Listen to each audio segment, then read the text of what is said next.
Hello everyone, मेरे channel में आप सबका स्वागत है। मेरा नाम है मृणालिनी। चलिए देखते हैं इस रीडिंग के माध्यम से यूनिवर्स आपको क्या मैसेज देना चाहते हैं। जी यूनिवर्स, प्लीज़ बताइए जो भी कलेक्टिव इस रीडिंग को देख रहे हैं उनके हाईएस्ट गुड के लिए आप उन्हें क्या बताना चाहते हैं।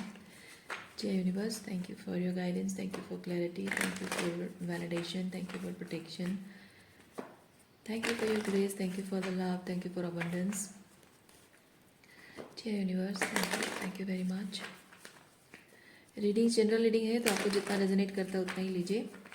जेंडर स्पेसिफिक मैसेजेस नहीं है, तो आपको जैसा रेजोनेट करता है अकॉर्डिंगली आप रोल रिवर्स भी कर सकते हैं और रीडिंग का जेंडर स्विच भी कर सकते हैं। और रीडिंग अगर आपको समझ में नहीं आती है तो कोई बात नहीं, आप मेरा चैनल विजिट कर सकते हैं, उसमें आपको और भी बहुत सारे वीडियोस मिल जाएंगे। जो भी टाइटल आपको पसंद आए आप देख सकते हैं, हो सकता है उसमें आपके लिए कोई मैसेज हो।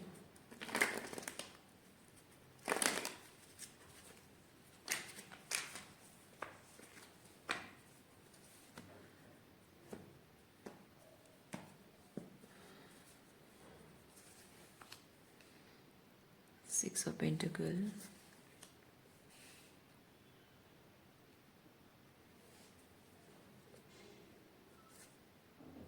ओके। हो सकता है कि एक परिवार है जिसमें आप टेन ऑफ पेंटिकल हो, क्योंकि सॉरी किंग ऑफ पेंटिकल हो, यानी कि एक करता धरता हो, पालन करता करता धरता हो, इसीलिए आप यहाँ बहुत ही गिविंग एनर्जी में हो, रिसीव नहीं कर रहे हो। लेकिन with the two of wands आपको रेसिप्रोसिटी चाहिए। मतलब ये नहीं है कि आप करता धरता हो, पैसा कमाकर खिला रहे हो तो आपको भी पैसा कमाकर कोई खिला, ऐसा नहीं है। लेकिन आप जो कर रहे हो एटलीस्ट उसकी रिस्पेक्ट होनी चाहिए, उसकी वैल्यू होनी चाहिए, आपके एफर्ट्स के लिए वो ग्रेटिट्यूड उनके अंदर होनी चाहिए, है ना। आपका सम्मान होना चाहिए। सम्मान इसलिए नहीं क्योंकि आप पैसा कमाते हो, सम्मान इसलिए क्योंकि आप एक परिवार को संजो कर रख रहे हो, परिवार पाल रहे हो, उनकी ज़रूरतों का ख्याल रख रहे हो, तो एक पिता का धर्म, एक पति का धर्म निभा रहे हो, तो वो चीज़ है। तो उस नाते रेस्पेक्ट होनी चाहिए। पर मुझे पता नहीं क्यों ऐसा फील हो रहा है कि ये किसी ऐसे पर्सन की एनर्जी है जिसको लगता है कि मैं पैसा कमा कर खिला रहा हूँ, इसीलिए मेरी बहुत इज्जत होनी चाहिए। अगर आपकी एनर्जी नहीं है तो किसी और की एनर्जी हो सकती है। आपके पार्टनर हो सकते हैं, आपके पिता हो सकते हैं, आपका कोई एक्स हो सकता है जिसका ऐसा मानना है कि मैं कमा कर खिला रहा हूँ। क्योंकि देखिए, एक चीज़ मैं कहूँ, जो इंसान सच में परिवार पालने को अपना धर्म मान के करता है ना, वो ऐसी एनर्जी में लोगों को नहीं देखता है। ओके, सो मैं बहुत स्ट्रांगली फील कर रही हूँ ये आपकी एनर्जी नहीं है। पैसा कमा कर खिलाने से कि ये भिखारी है और मैं उनको देकर दया कर रहा हूँ, तो ये आपकी एनर्जी हो ही नहीं सकती। ये किसी और की एनर्जी है जिससे आप डील कर रहे हो। सो फादर हो सकता है, बिग ब्रदर हो सकता है, आपकी पत्नी भी हो सकती है, या आपके पति हो सकते हैं, बॉयफ्रेंड हो सकता है, जो भी है। बॉयफ्रेंड गर्लफ्रेंड जेंडर स्विच कर लो, जेंडर का कोई ये नहीं है। मेनली है कि पैसा है, मैं बहुत रिच हूँ, बहुत रिसोर्सेस हैं, सो काइंड ऑफ तुम भिखारी जैसी एनर्जी, आपको भिखारी जैसी एनर्जी में देख रहा है कोई कि मैं दे रहा हूँ, एहसान कर रहा हूँ तुम पर, तो बदले में तुम मेरे साथ बेटर बिहेव करो, अच्छे से बिहेव करो।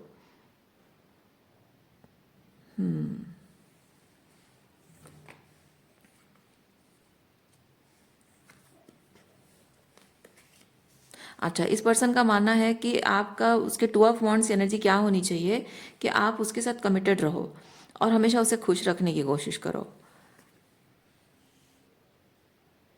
यस, अच्छा बुरा जो भी समय आए हर वक्त आप उसके प्रति कमिटेड रहो, उसी के फेवर में बोलो, है ना। तो वो चीज़ है ये, हमेशा उसी के फेवर में बोलना, उसी का साथ देना, उसको सपोर्ट करना। उसकी वो गलतियां भी करे तो भी आप उसकी गलतियों को ढक दो, जैसे कि आप उसे अपना देवता मानते हो, अपना गॉड मानते हो। वो यही चाहता है।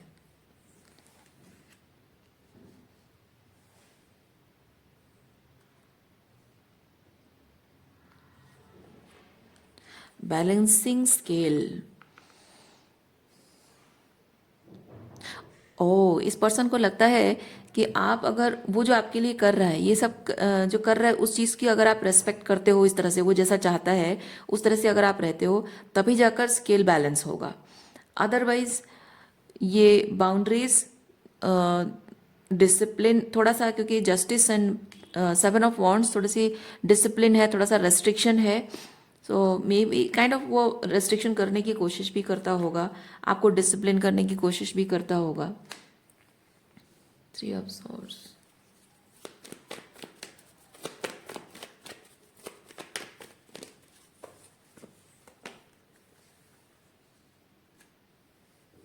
3 of swords and 5 of cups basically emotionally किसी और पर्सन को इन्वॉल्व करना, थर्ड व्हील को इन्वॉल्व करना, जिसमें कि आप यहाँ पे दुखी भी हो और कहीं ना कहीं आपको गिल्टी भी फील कराया जा रहा है कि मैं जैसा चाहता हूँ उस हिसाब से तुम नहीं रहते हो या नहीं रहती हो, इसीलिए यहाँ पे मैं थर्ड व्हील को एंटरटेन कर रहा हूँ। तो गिल्ट भी, आपको गिल्ट भी फील कराया जा रहा है, शेम एम्बेरसमेंट भी दिया जा रहा है, आपको डिसअपॉइंटमेंट भी मिल रहा है इस रिलेशनशिप में।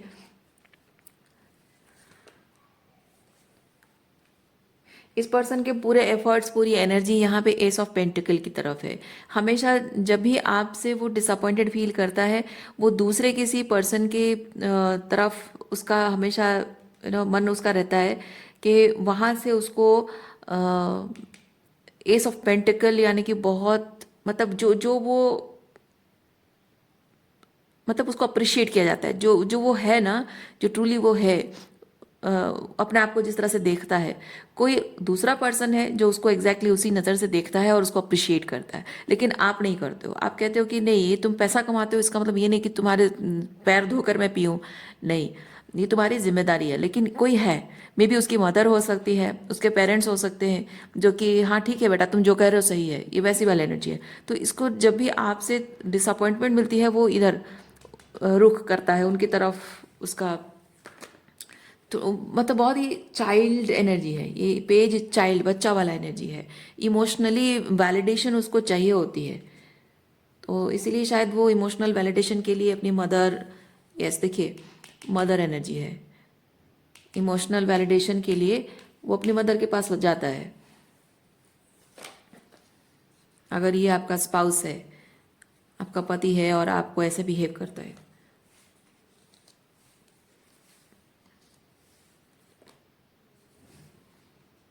आप आपको छोड़ देने की धमकी भी देता होगा, क्योंकि यहाँ पे देखिए ये है घर छोड़ देना या घर से निकाल देना। तो आप इसमें दो चीज़ें मैं फील कर रही हूँ, उसमें शायद आपको घर से निकाल देने की धमकी दी है, पावर शो करना, या फिर ऐसा हो सकता है कि आप सोचते रहे हो बहुत टाइम से कि मैं इस इंसान के साथ और नहीं रह सकती हूँ और मुझे इस रिलेशनशिप को छोड़ना पड़ेगा, लेकिन ना छोड़ने के बजाय कुछ और रास्ता हो सकता है, मैं वो ट्राई करूँ। ये डिफरेंट चीज़ें आप सोच रहे हो कि मैं क्या करूं, रिलेशनशिप ना छोड़कर कुछ और करूं, कुछ और दूसरा तरीका जिससे कि इसके और मेरे बीच चीज़ें सही हो जाए, बैलेंस हो जाए। लेकिन बहुत सोचने के बाद फाइनली आप हिम्मत कर पाए हो और शायद आपने घर छोड़ दिया है। वो चीज़ें भी हो सकती हैं, दोनों चीज़ें हो सकती हैं, क्योंकि कोई इंसान अगर आपको बार बार पैसों की धौंस दिखाए, तो धमकी दे, तो आप कर ही क्या सकते हो।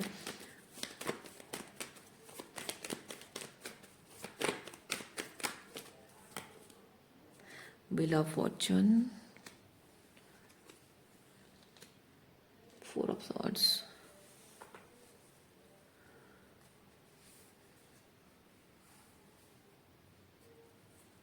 ओ चेंज, क्योंकि कुछ चेंज यहाँ पे आया है, ये जो चेंज आपने अपनाया है ना, इसी की वजह से आपकी हीलिंग शुरू हुई है।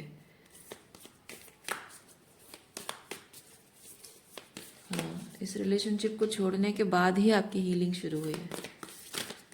ये जो अपनी पावर क्लेम की है, आपने हिम्मत दिखाया है।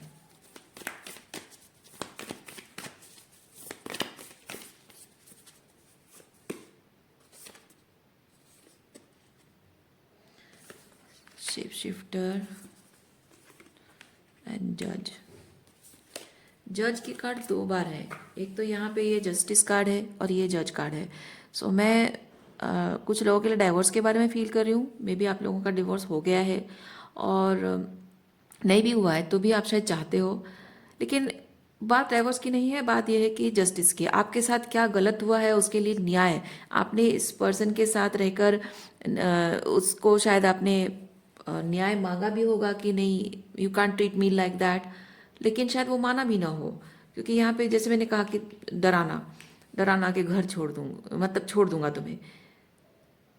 ओके, सो जब आपको न्याय नहीं मिला है तो शायद आपने अपने लिए न्याय खुद ही, यही आपको सही लगा है कि रिलेशनशिप छोड़ देना, दूर हो जाना, शायद यही आपको लगा है कि यही मेरे लिए अच्छा है, मेरे हाईएस्ट गुड के लिए।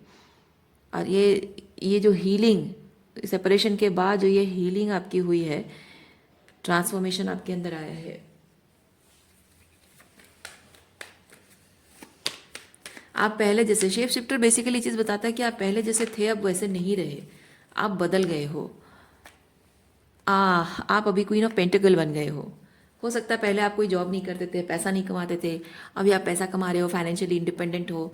और आप ये जो फाइनेंशियल इंडिपेंडेंस है, आप पैसा कमाकर इसके साथ कंपटीशन नहीं कर रहे हो, क्योंकि आपके साथ यहाँ पे स्टार है।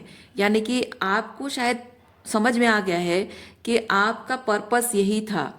इस पर्सन ने जो भी आपके साथ किया, उसके साइकिल को ब्रेक करना, वो आपका पर्पस था। फाइनेंशियल इंडिपेंडेंस वो सिर्फ एक माध्यम है आपकी पावर क्लेम करने का, लेकिन ट्रूली आप अपनी इंडिपेंडेंस को क्लेम कर रहे हो। जो ये फाइनेंशियल इंडिपेंडेंस की बात नहीं है, ये आपकी स्पिरिचुअल इंडिपेंडेंस है।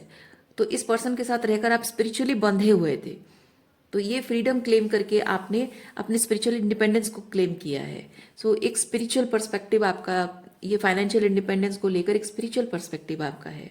सो ये शेप शिफ्टिंग सिर्फ आपके फाइनेंसिस में नहीं हुई, स्पिरिचुअली भी हुई है, आपके अंदर हुई है। सो आपकी एनर्जी में भी बहुत बिग ट्रांसफॉर्मेशन आया है।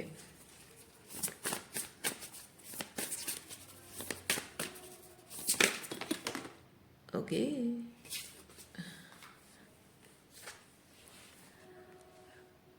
हाँ, क्लेंजिंग, देखिए क्लेंजिंग वाली एनर्जी है, क्लियरिंग स्टक एनर्जी है। ये इस पर्सन के साथ आप स्पिरिचुअली बहुत स्टक फील करते थे, इसीलिए इस एनर्जी को रिलीज करना बहुत ज़रूरी था।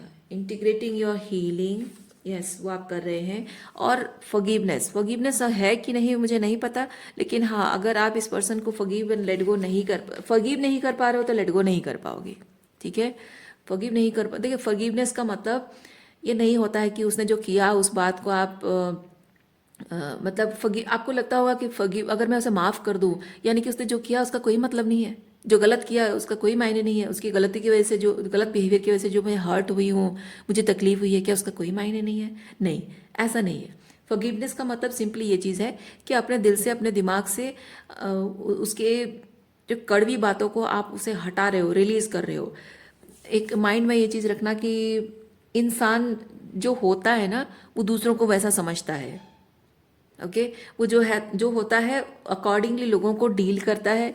और आपके साथ अगर ये सब उसने किया है, तो इसका मतलब ये नहीं कि उसने आपको उस नज़र से देखा, बल्कि वो जैसा है उसकी तरह, उसी तरीके से उसने आपके साथ बिहेव किया है ना। आप मिट्टी के बर्तन से स्टील के बर्तन जैसा आप एक्सपेक्टेशन नहीं रख सकते हो, उसको पटक दोगे तो वो टूट जाएगा, है ना, वही चीज़ है। तो अगर वो जैसा बिहेव करता है, आप उसके हिसाब से अगर खुद के बारे में सोचोगे कि how could he call me like this, और हाउ कुड ही से like this, how could he behave like this, तो वो दर्द आपको सिर्फ आपको ही तकलीफ देता रहेगा। लेकिन आप अगर ये चीज़ मान लो कि हाँ, वो खुद ही ऐसा है इसीलिए से बिहेव करता है, वो सबके साथ करता होगा, उसकी मानसिकता ऐसी है, उसका चरित्र ही ऐसा है, दैट मीन्स कि आपने आपके साथ जो आपके बारे में जिस तरह से उसने मतलब आपको जिस पेडेस्टल पे उसने रखा था, उससे आप उतर रहे हो और अपने हर्ट को रिलीज कर रहे हो, है ना। आपके बारे में जो जजमेंट पास किया था उसे आप रिलीज कर रहे हो। तो अपने बारे में जो ख्यालात सही नहीं है उसे रिलीज करके आप पीस क्रिएट कर रहे हो वहाँ पे। तो फॉरगिवनेस इसीलिए ज़रूरी होता है। ओके, सो रीडिंग मैं यहीं पे रखती हूँ। उम्मीद करती हूँ इस रीडिंग से आपको कुछ क्लैरिटी मिली हो। मैं आपको नेक्स्ट रीडिंग में मिलती हूँ। अपना ख्याल रखिए, खुश रहिए, बाय।